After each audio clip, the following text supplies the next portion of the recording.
صحيت من نومي الساعة 5 الصبح، اتخضيت قلت ايه ده، رمضان قرب يخلص ولحد دلوقتي انا لا عزمت ولا اتعزمت. ايه البلد الكئيبة دي؟ انا عايزة اتعزم او اعزم، انا ماليش دعوة، عايزة جو رمضان ده. والله يا جماعة ما بهزر، انا بجد ده اللي حصل. قمت قررت ان انا اقوم اعمل عزومة فيها بط ومحشي وكل الحاجات اللي بتتعمل في مصر دي. لمين؟ معرفش لحد اللحظه دي، والله ما اعرف هعزم مين. وفضلت اعمل بقى وبقلب جامد كده وبفرحه، اللي هو فرحه ان انا عندي عزومه يا جدعان، ولحد اللحظه دي انا مش عارفه هعزم مين.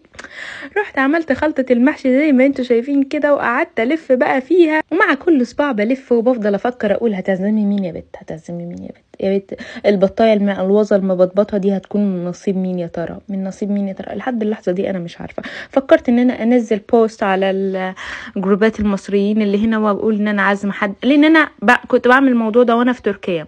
كان بيجي لي دايما، كنت دايما بقول يا جماعه انا عندي النهارده عامله فطار وكده، لو حد يجي يشرفني، لو حد عايش لوحده او كده. وكان دايما بيجي لي بنات زي العسل، اتعرفت على شويه بنات من الطريقه دي سكر، صحابي لحد دلوقتي. بس زي ما قلت لكم قبل كده ان الناس هنا مختلفه تماما عن اللي كنت عارفاهم في اسطنبول او اللي عرفتهم في السعوديه. يعني الناس هنا بصراحه صعبه قوي عن اللي هناك. يعني الجاليه المصريه اللي هناك تحفه بجد، بحبهم قوي. المهم انا هنا ادركت ان انا مش عندي ليمون. ايه ده يا بنت تارك، خلاص انتي محتاجه ليمون اكتر، فانزلي هاتي ليمون. وكانت اغلى ليمونه جبتها في حياتي. نزلت اكتشفت اني انا نسيت المفتاح بتاعي جوه البيت، فطلعت الجارت اللي فوق جبت منها ازازه وحاولت اعملها زي الكارت كده، وحاولت افتح الباب. محاولاتي بقت بالفشل. جار سمعني وانا بحاول افتح الباب، خرج عشان خاطر يشوفني بعمل ايه، حاول يفتح لي الباب بنسى، وطلعت عينه معايا بصراحه. ودي ثالث مره يعمل معايا كده، كل مره بنسى فيها المفتاح بيفضل يعمل معايا كده. بس طبعا كالعاده فشلت، وجبت شركه فتحوا الباب واخدوا 50 يورو يا جدعان والله العظيم. ودي ثالث مره انسى فيها مفتاح، انا دافعه 150 يورو في المفاتيح بتاعتي بس. فرجعت البيت، عملت بالبواقي اللي هي بتاعه الكوسه والبطاطس، عملت بيها فطار لابني حبيبي الصبح. وقلت ايه ده، ما دول يستاهلوا ان هم يتعزموا النهارده وياكلوا البطايه الحلوه المقلوظه. الناس ساعدتك ووقفت معاكي، الست حاولت معايا كتير وكلمت الهاوس ماستر وفضلت وقت طويل معايا عشان خاطر تفتح لي الباب، والراجل نفس الكلام. طب ما دول يجي ياكلوا البطايه، ايه اللي هيجرى؟ قلت بس والله ما حد جاي غيركم. رحت جيت خبطت على جاري، قلت له ازيك، انا النهارده ان شاء الله عازمك، بس طبعا عشان هو ما ينفعش يجي عندي، فقلت له انا هجيب لك النهارده اكل ان شاء الله، انا عامله بطايه وعامله كذا كذا كذا. راح قال لي ابدا انا فيجيتيريان، انا ما باكلش بطايه.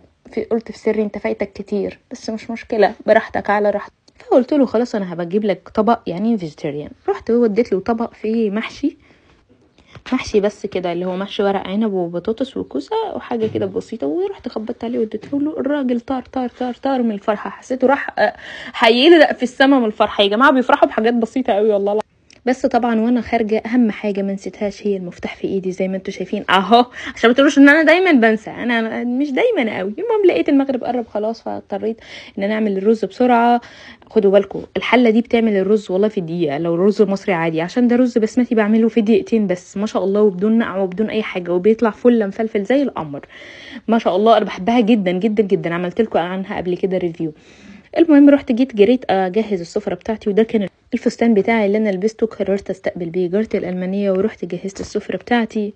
وعايزه اقول لكم يا جماعه، هي اول ما جت شافت اضواء رمضان واللي هو نظام رمضان اللي انا عاملاه في البيت، الفوانيس، الاضاءه، المبخره، الحاجات دي كلها، اتبسطت قوي. يعني فرحت جدا وقالت لي ايه ده انا عارفه الحاجات دي.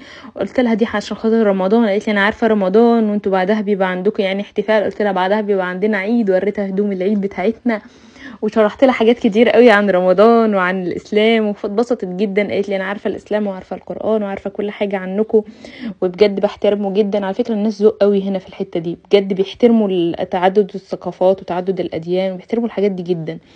والبطايه كانت زي القمر زي ما انتم شايفين، بسم الله ما شاء الله يا جماعه. كان طعمها، انا عندي مشكله مع البط ان دايما بيبقى فيه ريحه، ما كنتش باكله ابدا. دي تحفه خطيره، الطريقه بتاعتها اللي عملتها بيها والله العظيم افتح مطعم، بجد رهيبه. المهم الست كلت الاكل ده ما شاء الله واتبسطت جدا. هم طبعا مش متعودين على الكميات دي عندنا في الاكل. وجابت هديه لابني وهي جايه، جابت له كراسه رسم، وجابت له علبة ألوان. وجاري كمان لما رجع الطبق رجعه فيه شوكولاتة. يعني بجد ناس منتهى الذوق، ومندمتش أبدا إن عزمتهم على البطاية الحلوة المقلوزة بتاعتي. ودي كانت عزومة رمضان بتاعتي الوحيدة. وبس والله تابعوني انستجرام، وباي باي.